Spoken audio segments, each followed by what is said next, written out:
You can enjoy Art House on any of these platforms.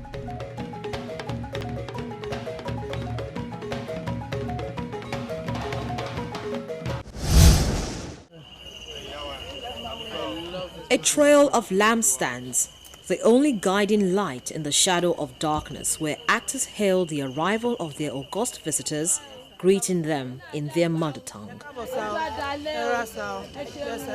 Art enthusiasts are ushered in for a show that promises to be a night to remember. I was there when it happened. He fell right past me. I could have touched him if I wished. You must have been glad it wasn't you. I don't know why you are sitting here. You should be in town, drinking in the admiration. For one thing, I did not know what it was all about. The council met and decided they wanted it done in secret.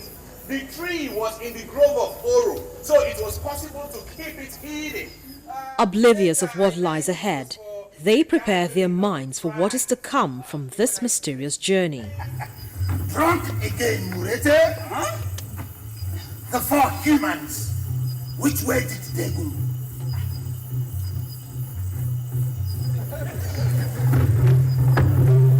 Which way?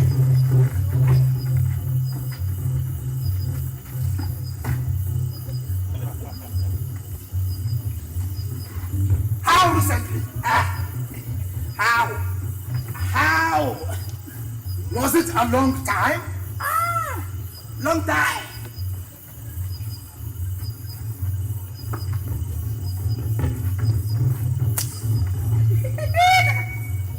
The dance of the forest has graced many stages across the world, but for this special performance, the troupe knew that they had to up the ante, so they took this play home to the doorsteps of the literary icon's isolated residential estate and picked the right spot, an area which has a grove. So it's interpreted literally, there is a forest and there is a dance. The director and the technical director, Dr. Tunde Awosomi and Alhaji Teju Karim, they sought verisimilitude. They wanted it to be very real.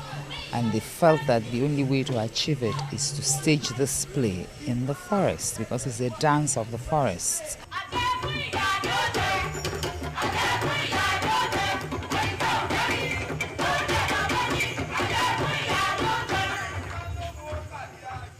It's the same one performed by the Crown Troupe of Africa, but this crew takes it a notch higher.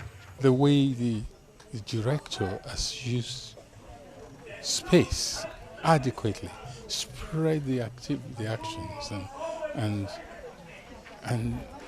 it's just terrific.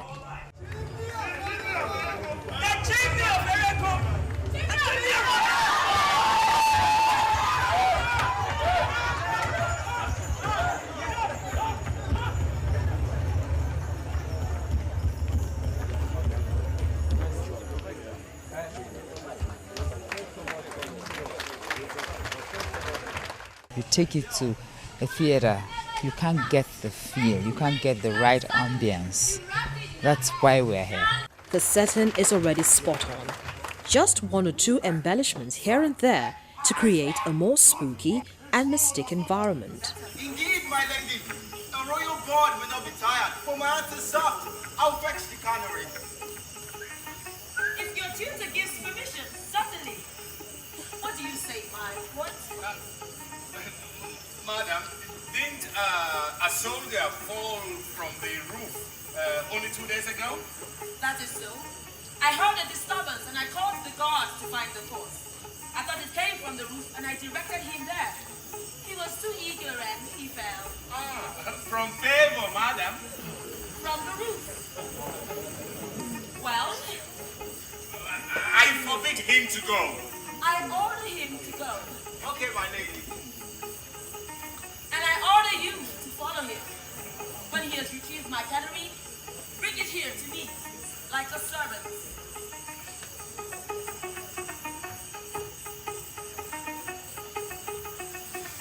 It's seen in their apparel. The actors are clad in elaborate costumes depending on which role they are playing, We see the traditional attires, colorful and bright, then a dot of a more contemporary style. Oh, you said it. Nearly 12. Now, what do you think would happen if such a trap suddenly comes by? When? No. Yesterday. That is why they call it the incinerator. Of 70 people in it, only five escaped. It's overturned. You see, the body was built of wood. The makeup is also emphatic, especially for the terrestrial beings, and there are a lot of active props like the cane carried by the dancers and masquerades, the pathway in the tree, then the axe held by one of the actors. Demoke! Demoke the carver, my friend and servant. It was my axe you drove into Araba, right among the trees of Eshuru. It was my iron that cicatrizes naked skin. I will not forget you, Demoke. I shall not forget.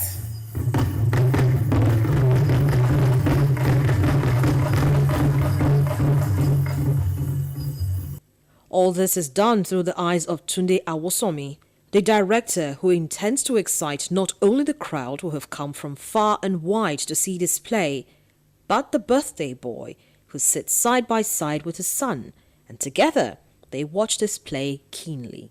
What he envisaged when he wrote this play has finally been realized, and I'm sure that he must be a very happy man tonight.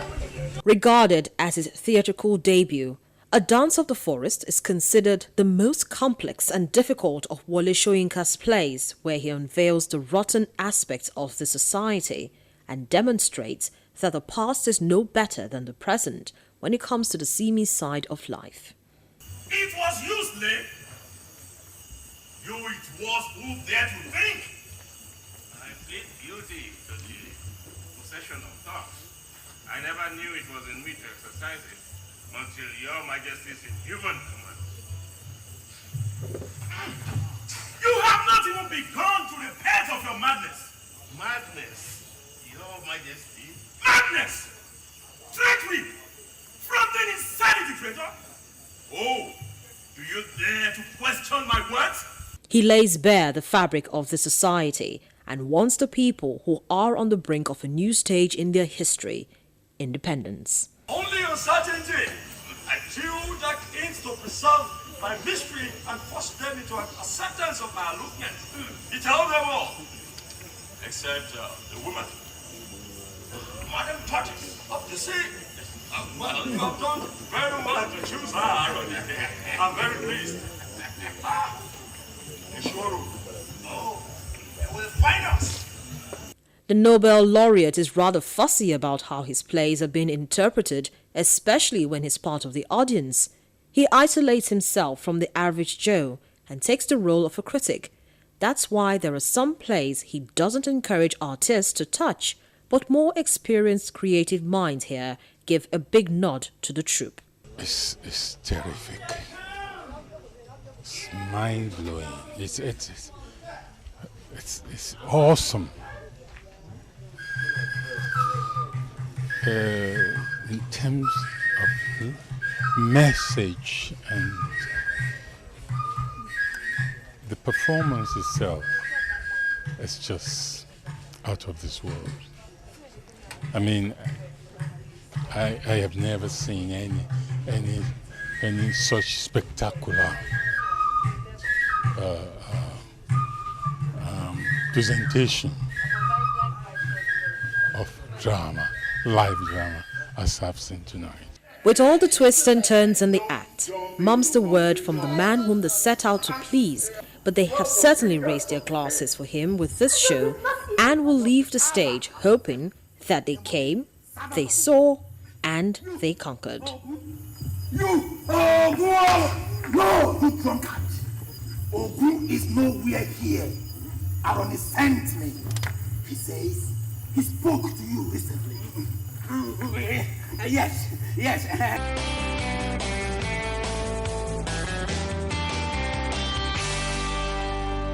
We're getting to the home stretch now, but before we go, let's find out whom our artist of the week is.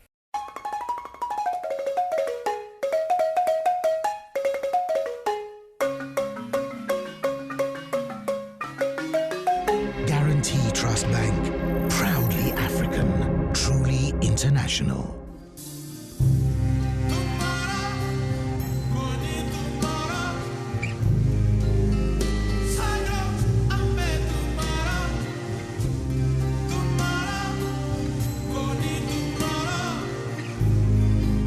Akinwande Soyinka, popularly known as Professor Wole Soyinka, was born July the 13th, 1934 in Abeokuta, Ogun State, southwest Nigeria.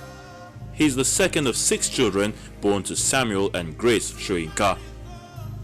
He lived in an Anglican Christian enclave as a little boy and has had contact with the traditional Yoruba beliefs and Christianity, which greatly influenced his personality. He attended St. Peter's Primary School in 1940.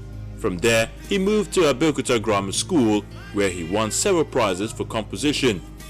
In 1946, he was accepted by Government College in Ibadan, where he studied English literature, Greek, and Western history at the University College in Ibadan in 1952. He wrote his first publication, a short radio broadcast for Nigerian Broadcasting Service national program called Kefi's Birthday Threat. Then wrote his first major play, The Swamp Dwellers, in 1958. Then, The Lion and the Jewel, a year after. Vocal for his plays as well as his activism, which put him behind bars under the military, in October 1969, when the Biafra secession came to an end, amnesty was proclaimed, and Soyinka leaves the walls of his prison. First few months after the release, Soyinka takes a little time to hibernate and comes back with a bang by writing The Bacchae of Euripides, Mad Men, and The Specialists, and the list is a long one, so much that he won the Nobel Prize for Literature in 1986, becoming the first African to achieve this feat.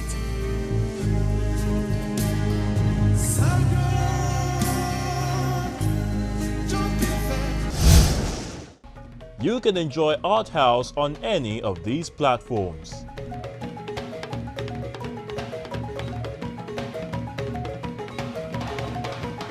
You didn't have to think too hard. Your guess is as good as mine. As one of the living legends of our time, a lot of people believe no honor is too much for the Nobel laureate. So I put a question on my Twitter handle at Memes for Art, asking people to describe him in one word. Now let me take you through some of their responses. At Memes Fen calls him an icon, while at Josh J. Cruz says he's a hero.